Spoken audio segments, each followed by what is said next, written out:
नमस्कार दोस्तों, एक बार फिर से हमारे YouTube चैनल पर आप सबका हार्दिक स्वागत है। भारतीय संविधान के अंतर्गत हम लोगों ने 3 वीडियो में काफ़ी कुछ तक कवर कर लिया है। आज हम लोग भारतीय संघ और उसके राज्य क्षेत्र के बारे में पढ़ेंगे, जिसका उल्लेख भारतीय संविधान के अनुच्छेद 1 से 4 तक किया गया है। स्वतंत्रता के पश्चात राज्यों के पुनर्गठन की मांग तेज होने लगी और राज्यों के पुनर्गठन की मांग भाषा के आधार पर की जाने लगी।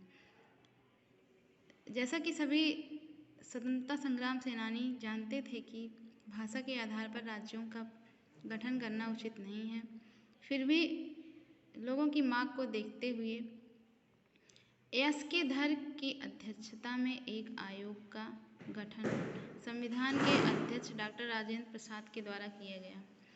धर आयोग ने अपनी रिपोर्ट 1 दिसंबर 1948 को सौंपी, जिसमें उसने बताया कि भाषा के आधार पर राज्यों का गठन गलत है, जबकि प्रशासनिक सुविधा के आधार पर राज्यों का गठन किया जा सकता है।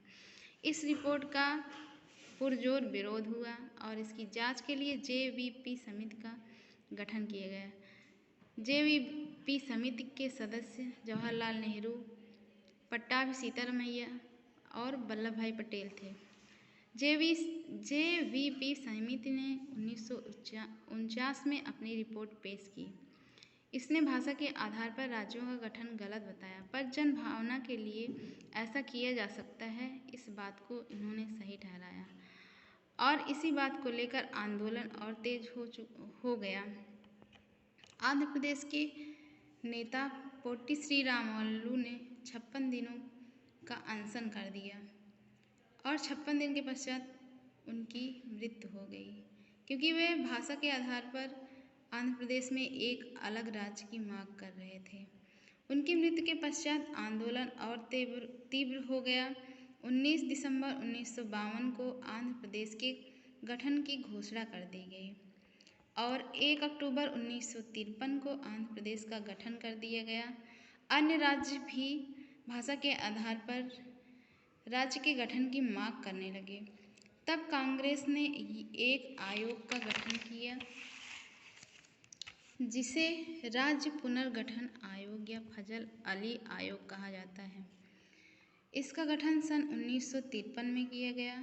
इसके अध्यक्ष फजल अली को बनाया गया और इसमें 2 अन्य सदस्य हृदयनाथ कुंजरू और KM पडिक्कर थे। इस आयोग ने अपनी रिपोर्ट 1956 में पेश की। राज्य पुनर्गठन अधिनियम 1956 में बना। यहाँ पर नोट करने वाली बात ये है कि राज्य पुनर्गठन आयोग का गठन सन 1953 में हुआ, जबकि राज्य पुनर्गठन अधिनियम सन 1956 में बना। इसी अधिनियम के आधार पर भारत में 14 राज्य और 6 केंद्र शासित प्रदेशों का गठन हुआ। इन सबका उल्लेख भारतीय संविधान के अलग अलग अनुच्छेदों में किया गया है।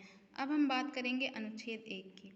अनुच्छेद 1 में भारतीय संघ का नाम और उसके राज्य क्षेत्र का उल्लेख किया गया है। अनुच्छेद 1 को 3 भागों में बांटा गया है। 1 इसमें भारत अर्थात इंडिया राज्यों का संघ होगा।